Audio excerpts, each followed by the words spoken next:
Assalamualaikum warahmatullahi wabarakatuh.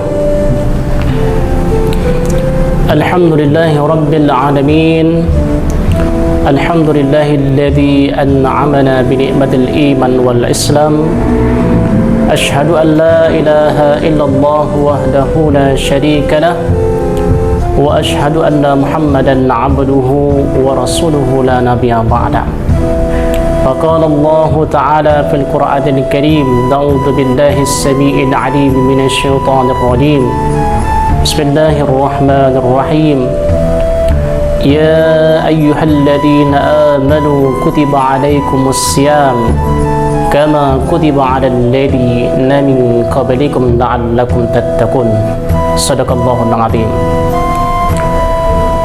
صائمين والصائمات rahimakumullah.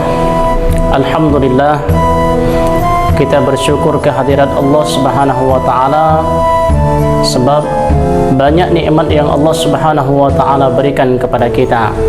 Di antaranya Allah berikan kepada kita nikmat iman dan Islam, nikmat kesehatan dan kesempatan sehingga kita bisa beribadah melaksanakan perintah Allah Subhanahu wa taala sebagaimana mestinya. Salawat beriring salam marilah senantiasa kita haturkan kepada habibana nabiyana nabiyil karim Muhammad sallallahu alaihi wasallam, kepada keluarga, para sahabatnya, pengikutnya hingga akhir zaman. Amin ya rabbal alamin. Shaimin wa shaimat rahimakumullah. Insyaallah pada hari yang berbahagia ini kami akan sedikit menyampaikan tentang hakikat ketentuan Allah Subhanahu wa taala bagi manusia. Kalau berbicara tentang hakikat ketentuan Allah bagi manusia, maka ini berbicara tentang qada dan qadarnya Allah Subhanahu wa taala, ketentuan hidup manusia di muka bumi. Senada dengan firman Allah Subhanahu wa taala di dalam Quran surah Al-Hadid ayat 22, Allah Subhanahu wa taala berfirman, A'udzu billahi minasyaitonir rajim. Bismillahirrahmanirrahim.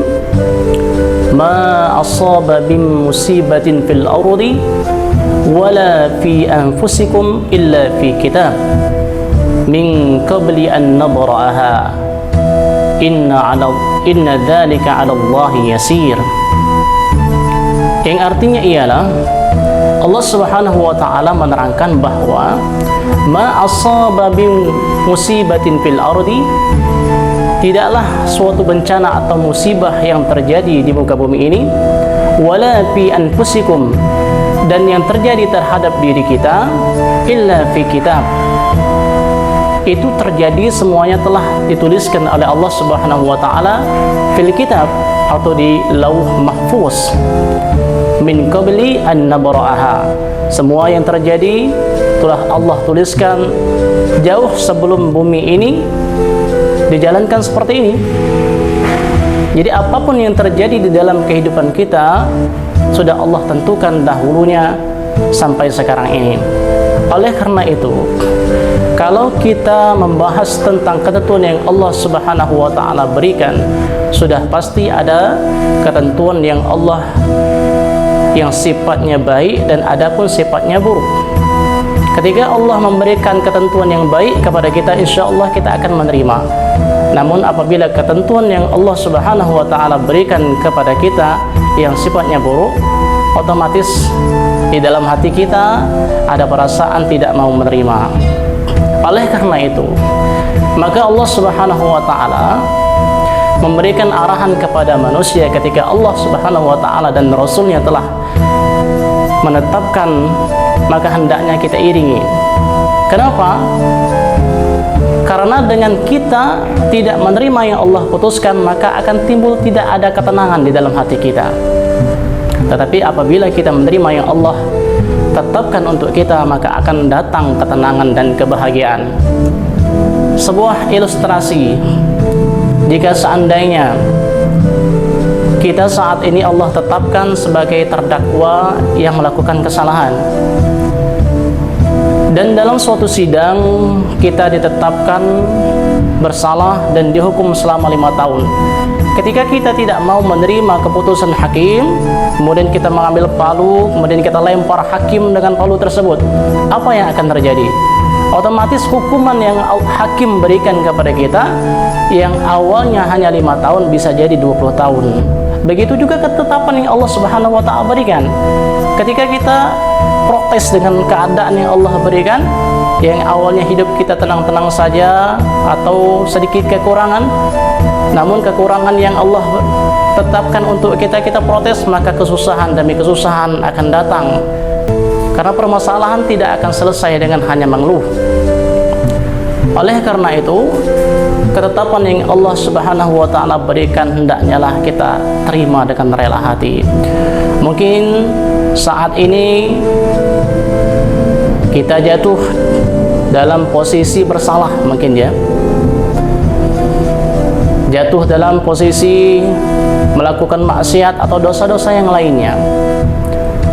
Allah tentukan kita dalam keadaan posisi tersebut. Maka saat ini juga Allah Subhanahu wa Ta'ala memberikan ketentuannya berupa bertemu dengan bulan yang indah, yaitu syahrul Ramadan, bulan Ramadan. Maka ketika kita bertemu dengan bulan Ramadan, Allah katakan di dalam Quran, "Faman syahida minkumus syahra falyasum." Maka barang siapa yang bertemu di dalam bulan Ramadan, maka hendaklah ia berpuasa. Kenapa harus berpuasa? Ada umat-umat agama yang lain tidak harus berpuasa, enak agamanya. Tetapi agama kita menyarankan kepada kita untuk berpuasa. Sebab dengan kita berpuasa, insya Allah akan mengetahui mana hambanya yang benar-benar beriman kepada Allah Subhanahu wa Ta'ala, mana hambanya yang benar-benar bertakwa kepada Allah Subhanahu wa Ta'ala. Ketika seorang bertakwa, pasti ketika ada ketentuan, ada perintah Allah Subhanahu wa Ta'ala, maka ia akan senang hati melaksanakan apa yang Allah perintahkan. Dan dengan amalan-amalan ibadah seperti sholat, puasa 30 hari, menahan lapar dari pagi sampai sore, itulah salah satu cara Allah menguji hambanya, apakah hambanya ini benar-benar beriman kepada Allah. Ketika amalan-amalan yang Allah perintahkan telah dilaksanakan, insya Allah kita semua tergolong orang-orang yang bertakwa kepada Allah Subhanahu wa Ta'ala. Shaimin wa shaimat rahimakumullah. Kembali kepada ketentuan Allah Subhanahu wa Ta'ala tadi, ketika kita ditentukan oleh Allah Subhanahu wa Ta'ala sebagai orang yang bersalah. Nah, di dalam bulan suci Ramadan ini Allah tentukan kita untuk bertemu dengan bulan yang mulia, maka sudah selayaknya lah kita berusaha semaksimal mungkin beribadah dengan bersusah payah. Untuk apa? Untuk meraih maghfirah, ampunan Allah Subhanahu wa Ta'ala. Semoga dengan amal ibadah yang kita lakukan ini, apapun kesalahan-kesalahan kita yang telah lalu akan diampuni oleh Allah Subhanahu wa Ta'ala. Sebagaimana yang Nabi katakan, "Man shoma Ramadan imanan wa ihtisaban, ghufira lahu ma taqaddama min dzambi." Barang siapa yang berpuasa di dalam bulan suci Ramadan dengan iman dan pengharapan kepada Allah Subhanahu wa Ta'ala, maka Allah Subhanahu wa Ta'ala akan mengampuni dosa-dosanya yang telah lalu. Shaimin wa shaimat rahimakumullah.